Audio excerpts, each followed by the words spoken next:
Ladies and gentlemen, a delight to have all of you join us today. I am Robert Foster, serving as Chair of Business and Arts and chairing today's webinar. It's my privilege to introduce to you, first of all, our brand new CEO of Business and Arts, OBrien Reeves. OBrien comes to us from Culture Days, where she served as the CEO and did an outstanding job there. OBrien has a master's degree in curatorial studies from Baird College. She has the experience of being a CEO. She has the relationships with many of you, which were established during that tenure. I'm also delighted to say that she's a practicing artist. So she understands our world, she's involved in it, and I am thoroughly enjoying working with her. OBrien is going to moderate today. The two guests, special guests, are Tara Mazurk and Sean Casey. I would just like to say before OBrien introduces them, I have known the two of them, and particularly Sean, over the last number of years, and they have really been outstanding partners for our creative community. So I think it's a special privilege that they have joined us today and are going to share their views. I'd now like to call on OBrien to ask her to join all of us. OBrien. Thank you, Robert, for that introduction. Hello, everyone. It's a pleasure to kick off Business and Arts 2021 speaker series, The State of the Arts, with a conversation on federal culture policies with our friends from Global Public Affairs, Vice President Sean Casey and Senior Consultant for Cultural Industries, Tara Mazurk. Sean and Tara will be providing us with some strategic insights into existing and newly announced pandemic supports for the arts and culture sector. During this time of uncertainty, I'd first like to take a moment to acknowledge those who came before us and our commitment to move forward in partnership with Indigenous nations. I'm on the traditional territories of many nations, including the Mississaugas of the Credit, the Anishinaabe, the Chippewa, the Haudenosaunee, and the Wendat people, and is now home to many diverse First Nations, Inuit, and Métis people. We also acknowledge that Toronto is covered by Treaty 13 with the Mississaugas of the Credit. Today, we acknowledge Turtle Island is home to many Indigenous nations, some of whose names are no longer remembered, and we are grateful to have the opportunity to work, to live, and to meet on this territory. Now, a little background on our speakers today. So Sean Casey has an extensive background in dealing with intellectual property and copyright issues. Sean works with a variety of organizations representing the film, television, music, publishing, performing arts, and the not-for-profit sector to both examine and access funding programs available to them, working on complex issues with the heritage, industry, finance, and international trade portfolios. Prior to joining Global Public Affairs, he served in various positions for 3 members of Parliament, the Opposition House Leader, and in the office of the Leader of the Opposition. Sean is a former journalist and a graduate of Carleton University School of Journalism. And Tara Mazurk is a government relations consultant and a registered federal lobbyist. She's worked on numerous lobby day campaigns, fundraising initiatives, policy research and communications, and coalition facilitation. Prior to joining Global Public Affairs, Tara was the staff curator for Humber College's Lakeshore Grounds Interpretive Center and an engagement coordinator for the Ontario Nonprofit Network, a consultant with Canadian Artists Representation, CARFAC, and a regular volunteer on multiple arts and nonprofit advisory committees and boards. And she's currently a co-founder of Mass Culture, an initiative to build a nationwide cultural policy research network. Tara studied at the University of Toronto and has a BA Honors Specialist degree in Arts Management and a minor in Studio Arts. Before I hand things over to Sean and Tara, just a couple of small housekeeping items. First, only the presenters and moderators will have our microphones on today, so please submit your questions in the Q&A box and vote for the ones you think are most relevant and you would like to hear answered. We'll try to address as many of them as possible. We're also happy to have ASL interpreter Christopher Deloge with us here today. You can pin his video to ensure you can always see the interpretation at the tops of the videos. Thanks everyone for joining us today, and I now pass the mic over to Sean and Tara. Thank you so much, Aubrey and Robert. Sean and I, of course, are calling in from the Ottawa-Outaouais regions. We live and work here. And I'd like to acknowledge that the land that we live and work is the traditional unceded territory of the Algonquin and Anishinaabe peoples. I wanted to take this moment to express our gratitude for Indigenous teachings about the land and all of our relations. And I recognize that we are talking about the Government of Canada's model and its interactions with the arts and culture sector, but I also want to acknowledge the vast and diverse leadership models that support our creative sector and our people. I, of course, am Tara Zerk, and I'm a senior consultant for cultural industries at Global Public Affairs. And we do a lot of work with the arts and culture sector, and we help with their cultural policy needs and their questions, insights and monitoring and intel for government, and advocacy action for individual arts organizations, associations, and groups. Sean? Thank you, Tara, and good afternoon, or I guess we're past the morning point for everyone in British Columbia. So thank you again for taking the time out of your very busy days running a number of arts organizations across the country, and kudos to all of you for the outstanding work you've done. Not only during the pandemic period, but prior to this, as you try to navigate some very challenging times as we move towards recovery, hopefully at some point in 2021 and a brighter future ahead in the years to come. Again, I echo Tara's sentiments to Robert and Aubrey and the entire Business for the Arts team. This is an outstanding opportunity. I think this is about the third, fourth one over the course of the last 8 months that we've been able to partner with Business for the Arts on and discuss some of the issues. I know that we received a number of questions up front. We are looking forward to discussing many of them. And again, before we start, we do have insights based on the many clients that we work with across the country. But again, somebody actually asked us one of the questions, is everything you're going to tell us absolute fact, or are there any predictions that go in? And I said there's always a little bit of both, that even no matter if you have a political official standing in front of you or somebody like Tara and myself that interact with various political officials on a daily basis, you're up to date as you can as of the 13th of January 2021, and dynamics change considerably. And I probably that is well known for all those arts organizations in Ontario with the latest changes to the lockdown coming courtesy of the provincial government. We'll try to navigate maybe some of the provincial dynamics as well, but we're looking forward to having a very engaged conversation over the next hour. Great, thank you. Okay, well, let's get started then with our discussion.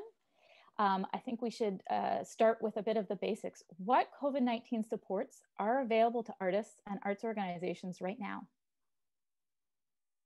That's a great question, Aubrey, since a lot of supports from the government were quick out of the gate when the pandemic hit. And I'm just going to take the moment to share my screen, which will outline some of these supports. Give me one moment. Thumbs up if you can see the slides.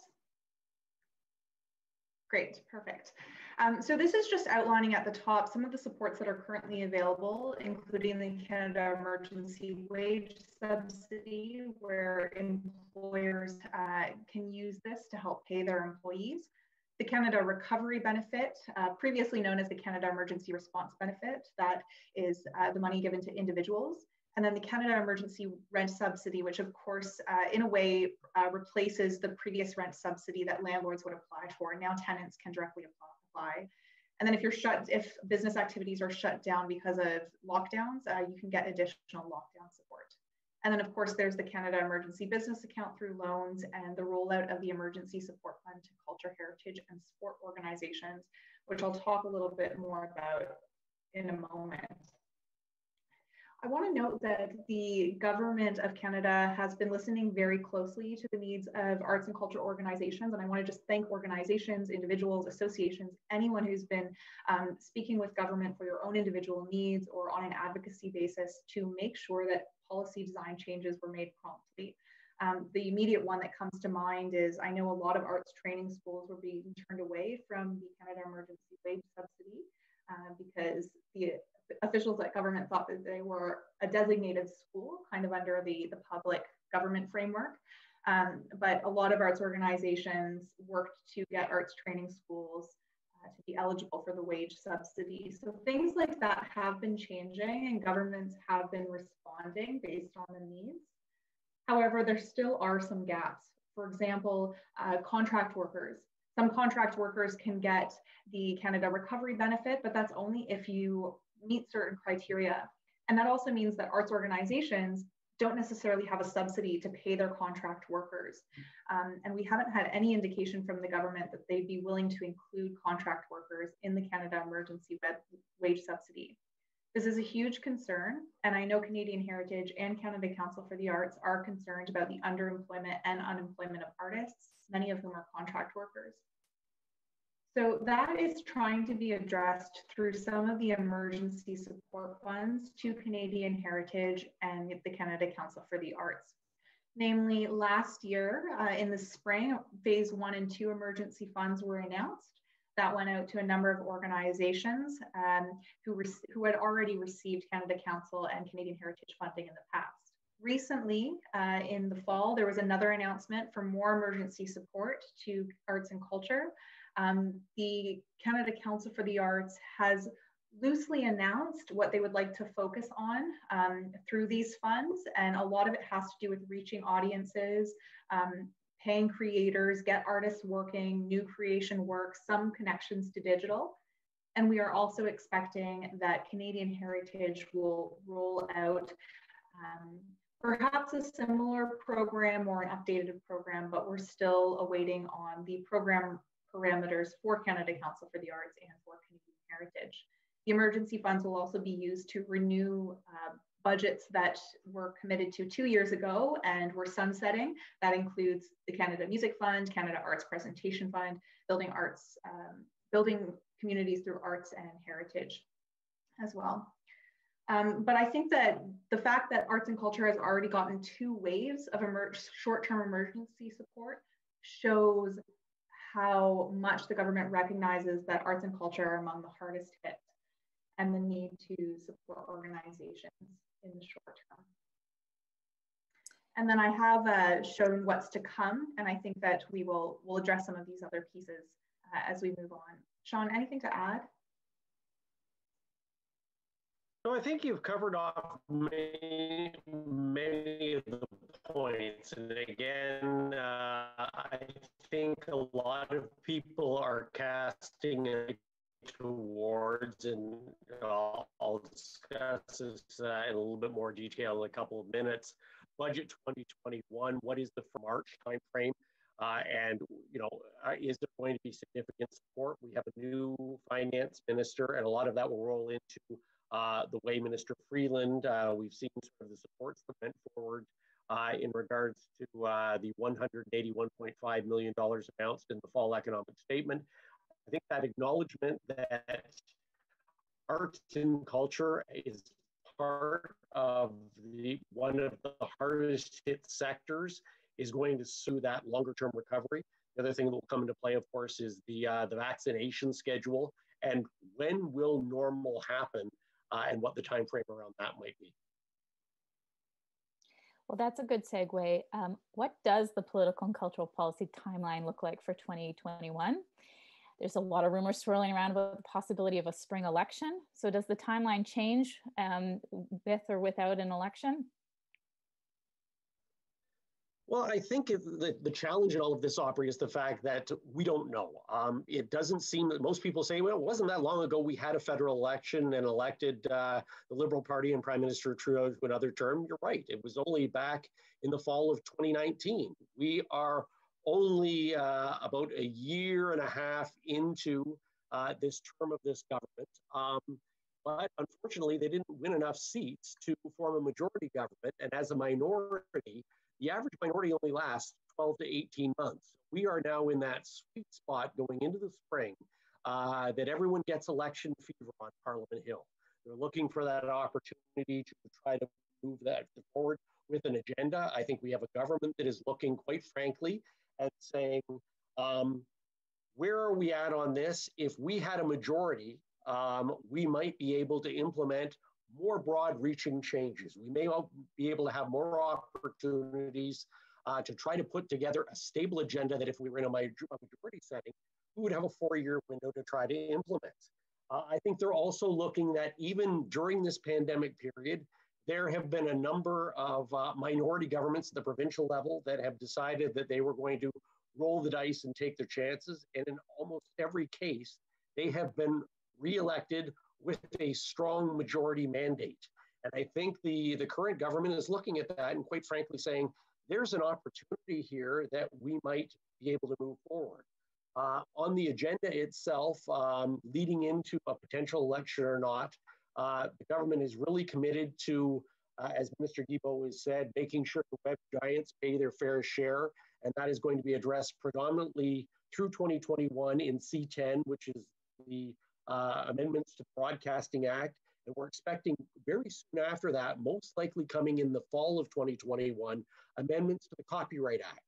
These will be more legislative solutions that will help the overall ecosystem. And again, they're funding opportunities that don't come directly from government sources. This is really a marketplace-driven solution if they make those amendments to those pieces of legislation. There are a number of government programs that have completed 5-year reviews within the bureaucracy. Almost all of them to a program have indicated that they have support, that they are willing to put forward for increased financing. So if this was a normal year, I would say the arts and culture sector would probably be served with a number of programs looking to get increases. In a pandemic world, you are looking for over and above supports, and how many not only can be put forward by Minister Guilbeault, how many will be supported by the new finance minister and the other cabinet ministers around the table to try to move those metrics forward in 2021. Thank you. So things are changing for everyone constantly in real time. How do we plan for this high degree of uncertainty in the federal cultural policy landscape? Well, it ties in nicely, OBrien, to that second question in terms of where is the government headed? How long a mandate are we looking at here to try to move things forward? The other thing that I forgot to mention on the last question is the fact that there is an opportunity here with Minister Guilbeault that may not have existed in the past. He bills himself as an advocacy minister, an activist. I think he has shown that in that position. And again, under a different minister, I don't know if you have the type of pandemic supports and other program supports moving in the same direction. I think COVID has really changed the goalposts of the game on a daily basis. And the question now the government has to answer is, when do the emergency supports end and the recovery begins? And I think if you asked that question back in the November, December timeframe, when the minister was very active in doing a number of town halls and roundtables, of which she's published all of the reports on that in recent weeks, I think you would have got a very different answer than you would have found right now when you're now looking at a pandemic that is increasing and potentially longer supports needed to be required moving these forward.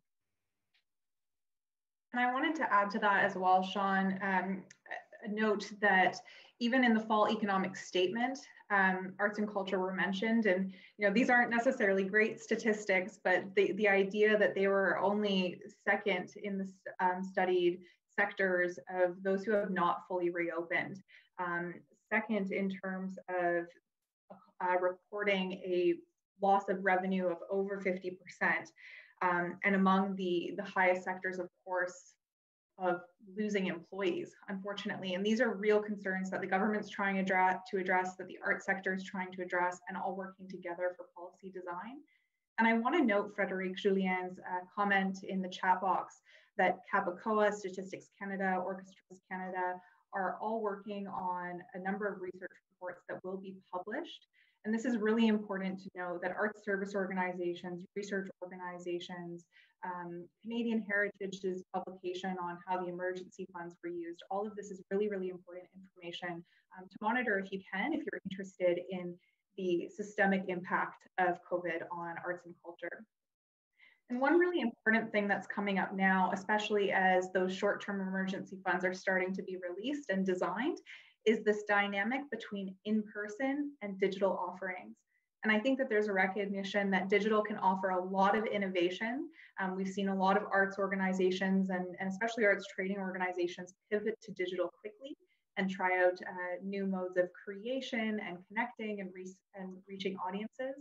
But it can't necessarily replace in-person gatherings for a number of different reasons. Just the experience of being in person and also the different modes of creation that come with in-person, and let's face it, the revenue that comes with in-person performances and ticketed events as well. So this is going to be an interesting dynamic to see how digital plays in the funds that are released and how whether government is going to focus on that a lot or whether it's going to be used to shift in some way and help with the transition back to in-person. So this is both in part, how are those funds going to be used? What will the government decide are eligible expenses and activities? And how's the art sector going to adapt to both of those different dynamics? I know that this is something that many are thinking about. And I think the idea around the National Arts Service Organizations and the great work that has been done by many of those organizations and many individuals involved with them as members to help the government adapt their positioning on a number of the programs they have already put out during the pandemic, giving them some flexibility. If they didn't have those metrics, if they didn't have that information, it would be hard to change. You know, this is a government that is really focused on, and you've seen it through the delivery mechanism, through in many parts existing programs through Canadian Heritage or through Canada Council, to try to get the money out the door quickly. But again, you want, and I think it's those national arts service organizations that have helped frame the conversation that quickly is one thing, effectively is another. And you want to be able to make sure that those two meet up in the middle. And I think the other metric that has to be understood here, at least from the federal government level, is it's not an unlimited tap. At some point, they are going to have to turn it off or at least have it supplemented by provincial and municipal partners to see if there are partnerships that can be built at all three levels to help not only in pandemic supports, but in the recovery process. All right, so I think, sorry, go ahead, Aubrey. I was just going to say my final question, but if you have something to wrap up, then. Well, again, just framing that out. And again, I think where we need to move here as a sector is the conversation has to evolve out of the traditional, let's go to the Canadian Heritage Minister, let's go talk to Minister Guilbeault, see what's available within his bailiwick and expanding it out, whether it be industry, innovation, science and industry, economic development, small business, health. I think the funding requests for the sector are showing a sector that's growing and evolving and can reach out into a whole pile of dynamic opportunities that traditionally arts and culture have not been thought of as being recipients under that. You know, you go back to heritage. I think there's the opportunity to expand right now, and that may be one blessing this pandemic has given, an opportunity to spread the wings a little bit for the entire sector and really show us as an economic driver comparable to any of the digital innovation sectors in the line. Mm-hmm. Well, that's a pretty hopeful note. So in that regard, what are the recovery trends and ideas for the arts sector? So Minister Guilbeault, being a bit of an activist minister and having his office quite sophisticated in stakeholder engagement, over the fall, they had done a number of consultations, roundtables, town halls, call for written submissions on a recovery framework. And this recovery framework focused broadly around three areas: the recovery and resiliency, environmental sustainability, diversity and inclusion, and of course, a number of other topics that were touched upon. And I think they heard from over 4,000 individuals and organizations, which is pretty impressive. And in this, they studied what is needed. And I'm going to put a link to the summaries, which they have published in the chat box, so you can access them for different sectors. But those recovery conversations were meant for a mid to longer term horizon. So the short-term emergency funds that were just announced, this is to get arts organizations until the summer. If anything's announced in budget 2021, that's going to start to be rolled out likely in the fall, provided that program design and things unfold as they should. And then that will hopefully take us into the next 1 to 3 years of government support. We have heard from a number of arts organizations that we've talked to. I mean, I hear 3 years a lot. 3 years, that's how long it's going to take for us to recover. For some organizations, it's 1 year. For some organizations, it's 5. And it's right across the board for the arts and culture sector. Within those summaries, there are a few things that were to note. One is the increase to existing programs. Like, for example, I saw the continued increase to the Canada Music Fund mentioned. A few other programs mentioned as well, but it's worth noting that pre-pandemic, these programs were under a lot of pressure. Now, even more so. For example, I know many who are applying to the Canada Cultural Spaces Fund, and infrastructure stimulus spending from a pandemic is going to be really important. That's often a way that governments can help restart the economy after something such as this. Other ideas, support for operating dollars, that came up a lot. And we are hearing from government and across the sector that support for operating dollars might be the most impactful. There was a lot of notes around more equitable distribution of funding, accessible reporting, flexibility on use of funding. So some of these are program design pieces that can be done directly with Canadian Heritage, and others are budget asks that will have to go through cabinet approval and the House approval in the spring for budget 2021. We've also seen a lot of arts training in the areas of equity, accessibility, gender-based analysis, et cetera. And of course, the government's support on more research. And I did see on that research point, I saw a note in the chat box of what's being done to help us move forward. I know from our perspective, where Sean and I work with a number of arts organizations, many of whom are part of broader groups, we're actively collecting impacts and communicating them to a timely manner with Canadian Heritage, with Finance Canada, with small business, in some cases CRA, if there's an immediate need for the wage subsidy, the rent subsidy, et cetera. But I think that for that broader perspective, the one that's really retrospective and looks under a longer horizon, I would really encourage you all to connect with your ASOs, many of whom are doing town halls, doing active research, because that, while we can help with the immediate action and immediate needs and immediate impacts, I think that the ASOs are really able to take a wider lens on the month over month and potentially year over year impacts. Thank you, Tara. Sean, do you have anything to add to that?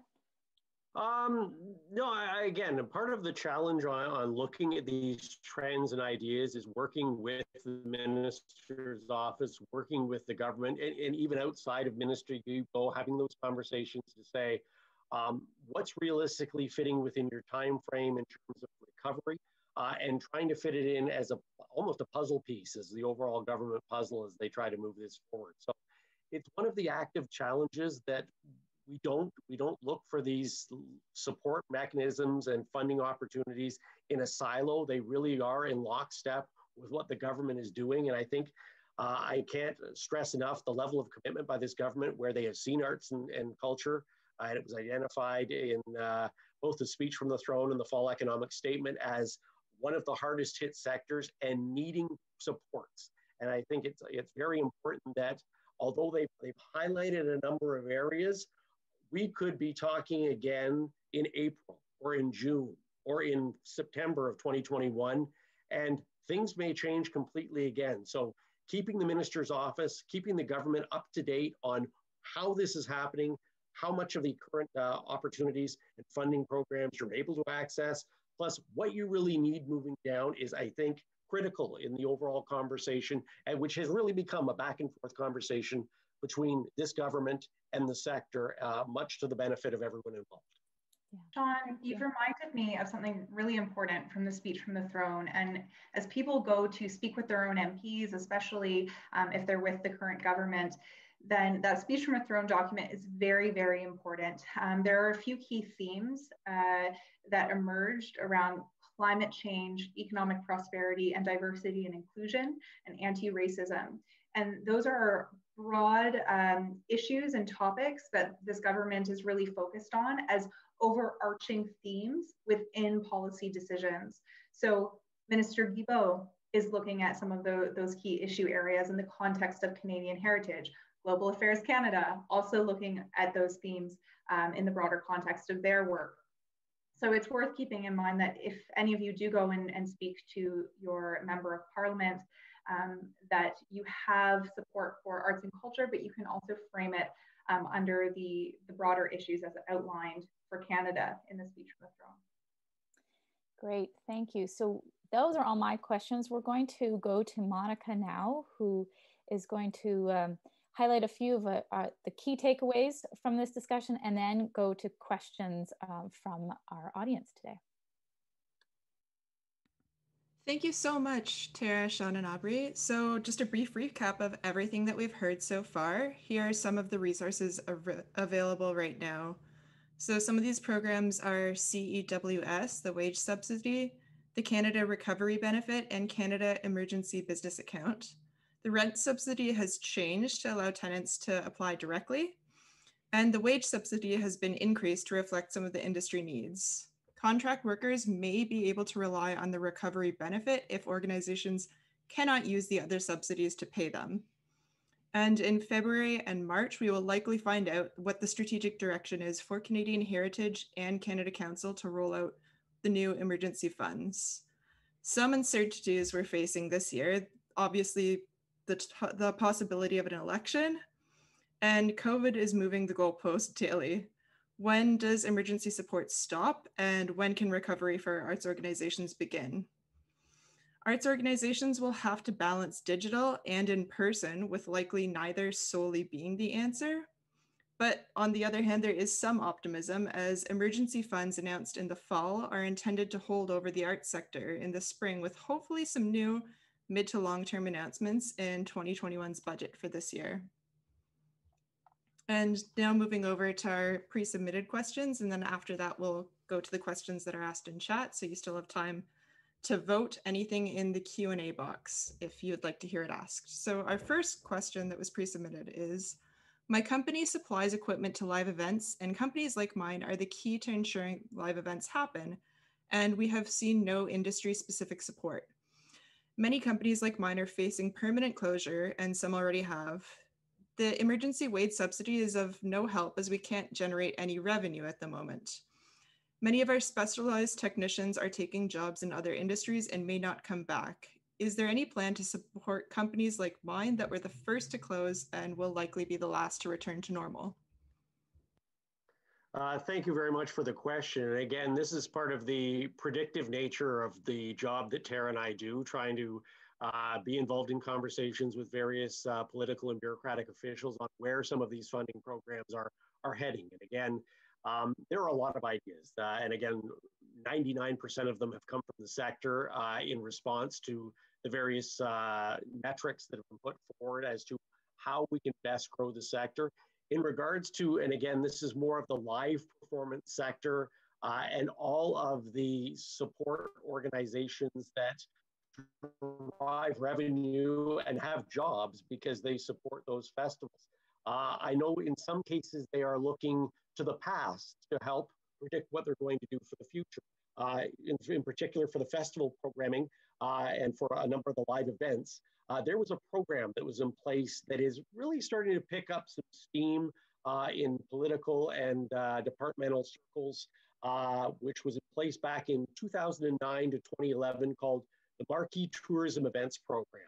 And again, it allowed for festivals varying in size to receive direct funding from the federal government, and again, allow them to move forward and to plan. Now, the interesting thing about this old program is that it was a response in part to the H1N1 pandemic, which was the last major scale pandemic we had. Again, is it something that is being considered? Absolutely. Is it something that is going to be implemented? Well, that goes into the mix along with a number of other opportunities with Minister Freeland as to how that would work out. But again, it's trying to look at those solutions to, and I think they've done a lot of that in the investments that were made in the fall economic statement. Focusing a little bit more on digital. How do we get people back to work doing what they were meant to be doing?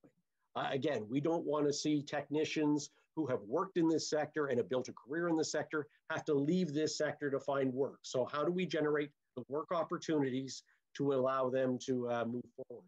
Tara? Yeah, I think that's really important.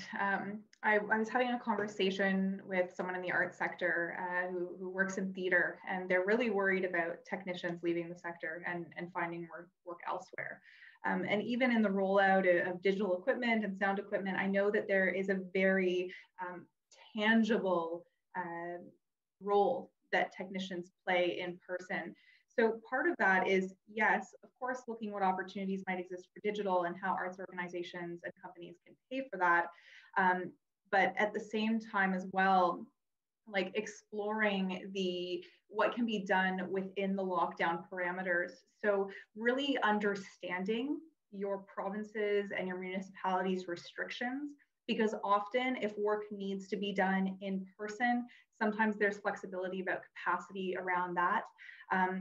So it's not a solution, but it's worth just really monitoring the lockdown discussions, discussing with your peers in the art sector what can be done, and not just assuming that every single thing is shut down, because sometimes there are very, very safe ways to work within the restrictions and keep creating.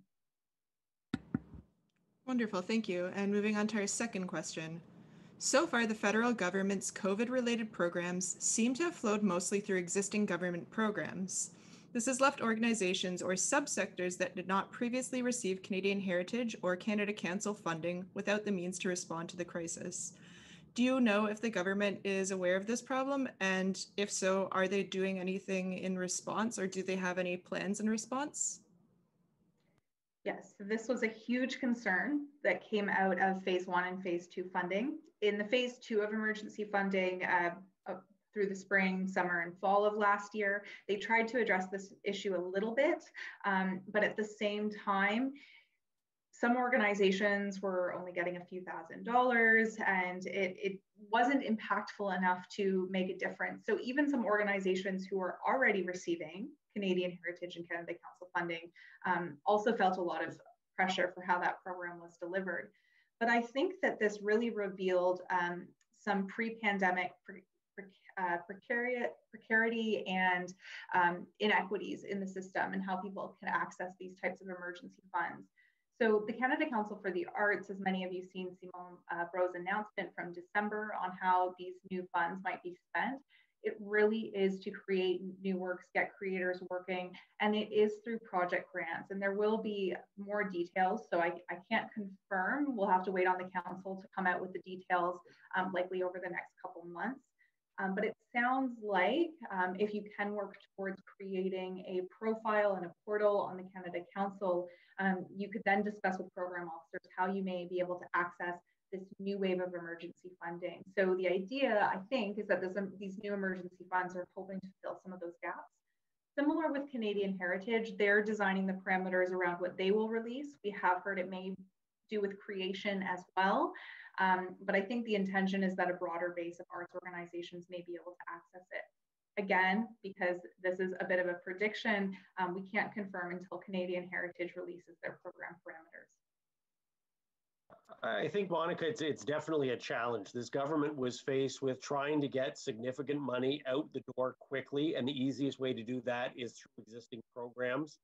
To Tara's point of the initial $500 million program as part of the phase 2 funding, and Tara, you can correct me if I'm wrong. I mean, I believe it was up north of 25% of the money out of that fund went to non-Canadian Heritage and non-Canada Council recipients. They were doing as much as they could to broaden the envelope, but there's a limit to the dollar amounts that they have. So in response to the question, is the government hearing that message? Absolutely. I think there are delivery challenges. Again, trying to look at on the macro level that there are a lot of national programs, wage subsidy is just one of them, where adapting and micro focusing on arts and culture sector gets to be a little bit of a challenge. And even within, a $500 million fund, I know when we had conversations with the minister's office prior to Christmas, and they were sort of totaling up as part of the budgetary allocations, just based on what they were getting from the departments, they were north of $1 billion of support that they could use. So again, we're not talking a small amount of money here, and it's to try to build a brand new delivery system to try to get it out to everyone, I think is one of the greatest challenges that they face. And again, even now with the additional money that was announced in the fall economic statement, the delivery on that. I mean, that was back in November, we're into January, and I know they're moving in a very, very expedited fashion. But again, it is a challenge in terms of trying to get this money out the door. And for those who are interested in some of the data and the reporting related to the emergency funds, I'm going to put in the chat box some of the data that Canadian Heritage has collected on how on the responses of how that phase 1 money was used. Okay, and segueing into our next question, which of course is about those wage subsidies again, but more so looking in the future. So we've heard of wage subsidies being available until June 2021. Is there any indication that those hardest hit many arts organizations in the sector will see this continue until we are able to get back to public gatherings? As with any government support program, they are always adapting and changing the parameters. I think, and Tara will probably echo this sentiment, no matter what minister or ministerial staff we have talked to in regards to this program in the arts sector, they have all said it is going to be in place for as long as you need it. And again, it's up to us as a sector to be able to come and tell them, well, this is how long we're going to need it. And beyond that, this is what we're going to need in terms of supports. There are challenges, and some of them, they're working through now. The announcement was, of course, that the wage subsidy, for example, would be extended till the end of June 2021. There are a lot of questions, for example, being asked, and I've heard from many organizations that are on this call today, saying, okay, I've used the year-over-year my revenue calculations in January of 2021 versus January of 2020. Again, I can show a significant decline in my revenues. But ask me again in March, when the pandemic hit a year ago, all of a sudden my calculations is no longer going to get me a 75% wage subsidy. It may get me a 20% wage, it may get me 0% wage subsidy because it's catastrophic versus catastrophic. So it's through the fine work that many of your organizations are doing that was highlighted with the Minister of Finance. And they said, okay, yeah, that is something that, we've got to work, we've got to quickly move to try to adapt and change this program because it's not a great program if we're going to extend it to the end of June and nobody can access it. Yeah, of course. And moving on to our final pre-submitted question, has any work been done to quantify the extent to which the arts sector will continue to be dependent on some form of COVID subsidy through a lengthy recovery? Do you see analysis coming out of the government or the sector on the blend of CEWS and recovery that might be needed to maintain the sector? Yes, so in the speech from the throne in September, the Prime Minister had said we're going to do whatever it takes as long as it takes to support Canadians. And I know that that's a very broad statement, although arts and culture has been listed within the highly affected sectors. And I know Canadian Heritage is well aware of the recovery timeline that we're looking at. And even when public gatherings come back, that could be staged. We know that many provinces, and only some of them who have proactively looked at their vaccination dates for the general public, we're looking at fall at the earliest. And we understand that there's research, development, creation, rehearsal time, everything that goes into a production. I'm talking about the performing arts, but I know that there's many other sectors. A ton of work, legwork before the publication of whatever art form it is goes into it before it makes its way to the public. So those are some very real challenges to confront. I think that this question is also addressing some pre-pandemic precarity in terms of the stabilization of organizations, flexibility on eligible expenses, multi-year funding, things that really help you keep your infrastructure open and pay your people are very, very important. And I think the general sense is the flexibility that government has given in existing funds has been very, very, very well received among the sector. And I'll note that at the beginning of the pandemic, some things that I noticed were organizations that were really nimble, that were able to work in different environments, pivot their offerings and think about that from a leadership standpoint, are still quite resilient today. There are a number of other factors that go into that. Organizations that were highly communicative, not only among their internal teams and their boards and committees and the artists that they work with, as well as those who were communicative with their peers across the sector, saying, what are you hearing? How is this affecting you? That communication has been really, really important. And I want to note too, just something like the arts training organizations who had to pivot very quickly to digital offerings, especially for many programs that you couldn't do in person, but they were in the middle of a term. They had to continue it somehow. So I think that this has given an opportunity for organizations to kind of test out what their future might look like. And I'll want to note that, yes, we're talking about the federal government. It's been mentioned earlier, but we do have a bit of a champion in the federal government in terms of looking at our sector for support, but advocating to provincial governments, municipal governments, getting support from foundations, and continuing to build relationships with philanthropic environments are very, very important right now as well. Absolutely. And as we're moving on to our live submitted questions, we have 34 of them so far. I don't think we'll get to all of them in time, but we will pass along these to Sean and Tara afterwards, and they'll be able to take a look at them and pass them forward as well. And just a reminder that the recording will be available on the Business and Arts website, as well as write in a follow-up email to all of you watching. Our first question. Sorry, Monica, just on that note as well, we're going to put our email addresses in the chat box. And again, if anyone wants to reach out and have any questions, and again, I'm looking at all 34, and they're outstanding questions that you don't get to, send Tara and I an email, and we will do our best in the next day or so to get back to you with as detailed an answer as we can on, again, where things might go in the future. Okay, thank you so much. And our first question comes from Camilla Holland and asks, in his communication on December 3rd, Simon Brault highlighted that council plans to support projects that create jobs. As soon as we get the green light, we will announce our initiatives, and we intend to distribute the funding very quickly. It is urgent that we should support those who have been without work thus far. Should organizations interpret this as an indication that new initiatives and projects will be prioritized through a competitive lens and not to expect a formulaic amount to operating clients? Thanks for any interpretations you have on this. Oh, since I get to freestyle with an interpretation on this, and the fact that Camilla didn't ask me when the vaccine rollout schedule for an answer on that one is, although I know you did, I think you're reading the tea leaves well. And again, I don't want to presuppose what the Canada Council is going to put out, but based on the conversations that we've had with Canadian Heritage and with Canada Council, if the question is this going to look like the $500 million program that was launched in the spring, where many organizations got 25% of their budget or thereabouts?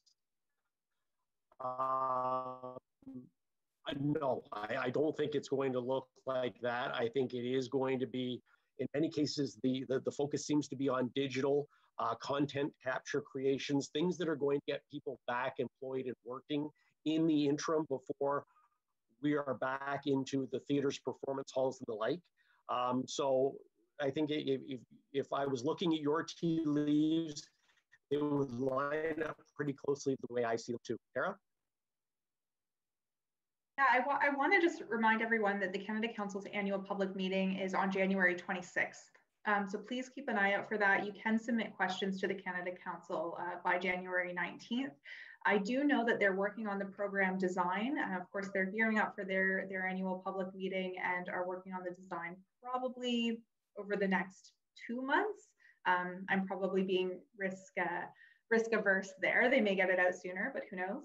Yes, there's a big concern around the underemployment and unemployment of artists. And as I understood it from the announcement, this would be through the Explore and Create program, which is primarily project grants.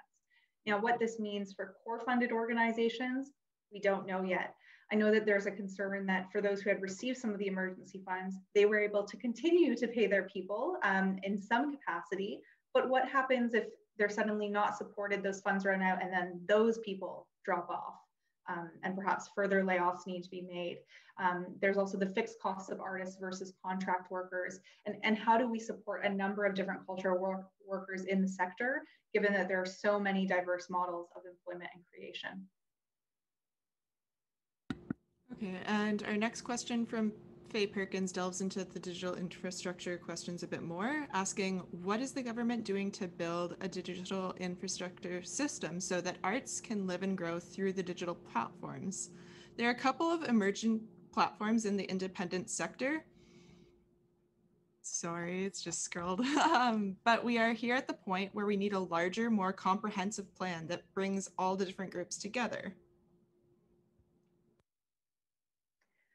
So on that question, I mean, this has been a bit of a question since the Canada Council launched their Digital Strategies Fund, that there are a number of innovation projects happening right across the sector, and no one knew what each other was doing. And I think some of that peer-to-peer interaction has increased, but there's still a need to connect those networks from a digital innovation standpoint. And now more and more arts organizations are experimenting with digital. So I think a lot of really great spaces where I've seen people connect on digital strategies and what you're doing, what's working, what's not, has been through some art service organization gatherings, through regional gatherings. The more opportunities you have to connect with your peers and share these stories and ask questions that you're curious about, the better. From a government standpoint as well, we do know that yes, Canada Council, Canadian Heritage are looking at supporting digital as a mode of creation throughout COVID-19 and reaching new audiences. We do know that some of the Canada Cultural Spaces Fund money as well has supported the acquisition of digital equipment. Sean, anything to add on what you're hearing on digital? No, again, I would echo your comments that it's important. It's great that there's strong investment from both Canada Council and Canadian Heritage into the creation of these digital opportunities, these content capture opportunities. But again, to have those platforms to help with the distribution, I think is the other half of the equation. And again, I would not be surprised to see the potential of some of those opportunities to support rolled out in the 2021 budget. Awesome, thank you so much. Just being cognizant of our time, I think it's about time to start wrapping up, but as we promised earlier, we will send the Q&A directly to Sean and Tara at the end. So now I'm going to pass things over to Robert. And thank you again so much, Sean, Tara, and Christopher for the ASL interpretation. Thank you very much, too. Thank you, Monica. First of all, I'd just like to say there are almost 1,000 of us on this webinar today, which shows the keen interest we all have in the issues that you, Tara, and Sean have been discussing with us today. Clearly, you're both very well informed. You're doing a first-class job. You represent us extremely well, and we're very grateful for having you as available resources to all of us. I know that many of the major institutions deal directly with you, and we, representing across Canada, have a relationship as well, which we greatly appreciate. A couple of things I'd like to add, if I may.